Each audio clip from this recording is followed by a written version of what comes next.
Barcelona estan farts. Denuncien que a la pudor habitual de la depuradora i a la deixalleria se li ha sumat la de la brutícia. Ja han reclamat una solució a l'Ajuntament, oi, Edgar? Així és, què tal? Bon vespre, Quim. Estem ara mateix a l'Ajuntament del districte de Sant Martí. Ara mateix s'està celebrant aquí dalt el Consell de Salut. Hem entrat abans i el tema està calentet, Hi ha força discussions. De seguida comencem a resoldre tot aquest enigma. D'entrada, volem ensenyar-vos una miqueta el mapa i, sobretot, focalitzar-nos on està el conflicte. Veniu.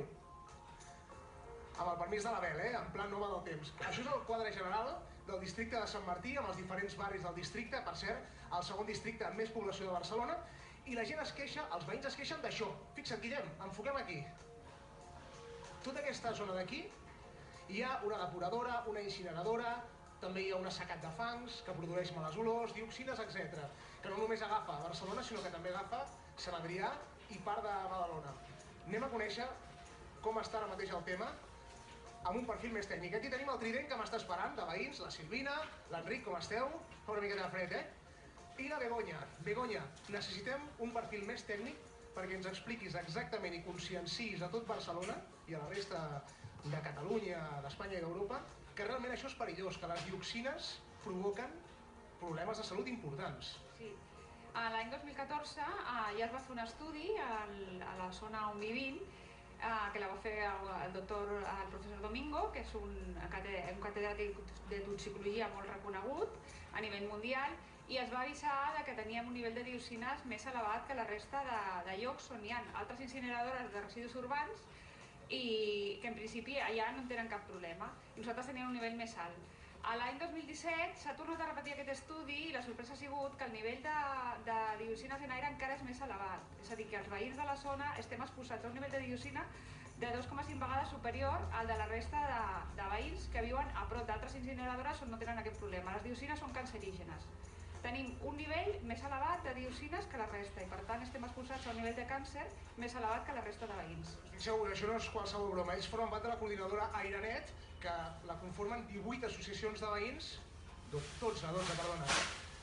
Enric, tu has estat present en la instal·lació d'un aparell a una de les cases del districte on es demostra clarament que el que s'està generant a l'aire és bastant perjudicial, Sí, per posar en el context, el mes de març d'aquest any es va presentar l'estudi de males olors en el qual intenta demostrar, no intenta, sinó demostra clarament quines són les fonts de les males olors que es noten sempre en el fòrum. En concret estem parlant de l'estació depuradora d'aigües residuals, per una banda, el tractament de secatge de fangs, que és Medrofang, i després el dipòsit soterrat del carrer Taulat d'Almanistany.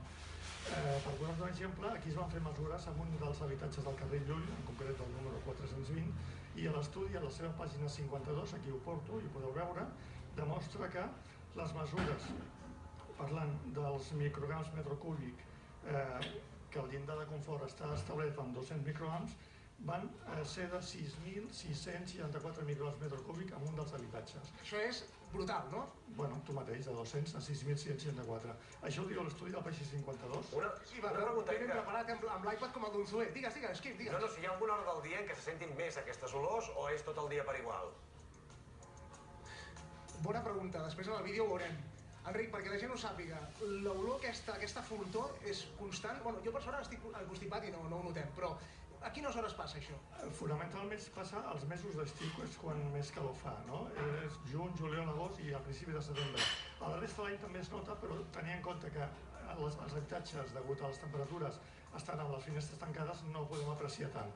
Però veritablement, i si no també se li pot preguntar als hotels de la zona, que estan farts de queixar-se d'aquestes males olors. S'han queixat, evidentment, a l'Ajuntament de Barcelona i ara en aquest Consell que s'està celebrant, que sort que estem aquí fora perquè, Silvina, yo antes he entrado y había bastantes protestas porque vosotros decís que esto, como decía Begoña, la técnica, esto produce realmente problemas y graves consecuencias, pero aquí dicen que no, que esto de momento está bien. Lo que pedís es que se regularice y que se hagan estudios para mirar estos índices, ¿no?, de contaminación. Mira, nosotros tenemos información muy sensible sobre Tersa y sobre alguna de las otras empresas que podrían estar demostrando malas prácticas. Es decir, te lo digo de nuevo, tenemos información muy sensible, estamos hablando de fotos, de videos, estamos hablando de reportes que podrían estar mostrando malas prácticas que son las causantes de esta contaminación. Lo que nosotros queremos, porque nosotros no somos jueces, y lo que le pedimos a nuestros representantes es que investiguen. Y estuvimos hace 3 semanas en el pleno, aquí mismo, del distrito de San Martín, y pedimos eso, investiguen, y nos dijeron que no quieren investigar. Entonces no entendemos por qué los que tienen que investigar no investigan.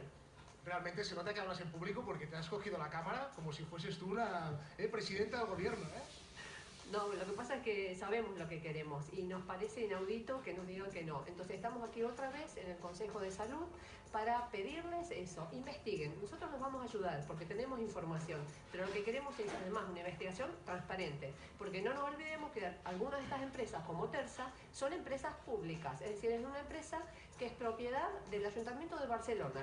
¿Quieres saber, Silvina, lo que nos encontramos nosotros? Porque quisimos conocer la zona, ver realmente si olía o no, ya te digo que sí, i això és el que podeu trobar. Nosaltres vam passejar i d'alguna manera la problemàtica existeix. Tengo un poco la nariz tapada, estoy resfriado, pero aquí no huele muy bien, ¿eh? Sí, la verdad que hay días que no huele muy bien, hay días que huele fatal, nefasto, no sé cuál es la palabra correcta, pero sí, la verdad es que no huele bien. Ara no t'ho puc dir perquè acabo d'arribar, però d'altres vegades que he estat aquí sí que es nota. Olor una mica cloaca. Què és el que nota exactament? No sé, com algo de fàbrica, com amoníac, una cosa estranya, sí, una cosa forta. Tindrà que desinfectar la zona i fer alguna cosa, no? Perquè això és nociu per la gent